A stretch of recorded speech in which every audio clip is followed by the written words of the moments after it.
Have you ever been in a room where a sudden loud noise makes everyone jump, but one person barely looks up? It is a strange quietness that happens when a shared reality does not register for someone. You see this exact quietness during the biggest sporting events of the year. While millions are completely absorbed by the tension of a live football match, there is a specific group of people who simply do not watch. Picture a crowded living room on a Sunday evening. The television is loud, bright colors flash across the walls, and a group of friends is collectively holding their breath. But over by the kitchen counter, someone is pouring a glass of water, completely unaffected by the rising tension. They are not protesting the game.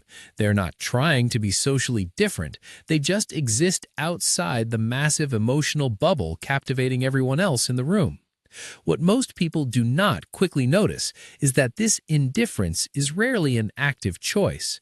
For the person not watching, the game on the screen is just moving shapes and sudden noises. They do not feel the inherited tribal loyalty that binds a fan to a specific team. The colors of the jerseys do not trigger any deep sense of personal identity or belonging. And this is where it gets interesting.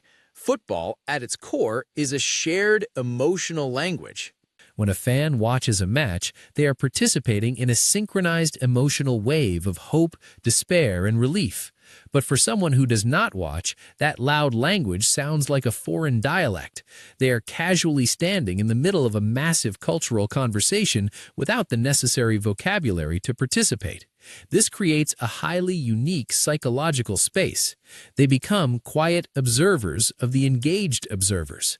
They watch the anxious fans react with the exact same curiosity that fans use to watch the unfolding game.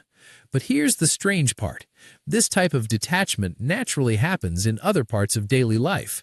You see it when a popular television show dominates the cultural conversation and someone quietly waits for the trend to pass.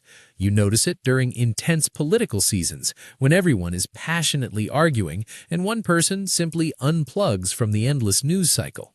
It is the exact same quiet detachment you see when a new fashion trend sweeps through a city and someone comfortably wears the same jacket they have owned for a decade. It is a permanent psychological distance from collective excitement. But over time, something else fascinating happens.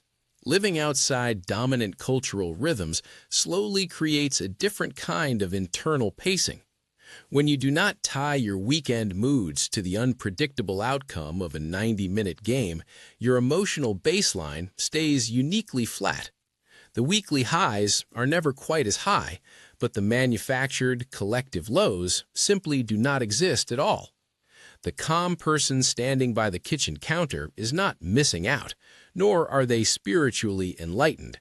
They are simply tuned to a completely different frequency. In a loud world that constantly asks us to care intensely about the same things at the same time, there is something deeply fascinating about a human mind that just quietly looks the other way.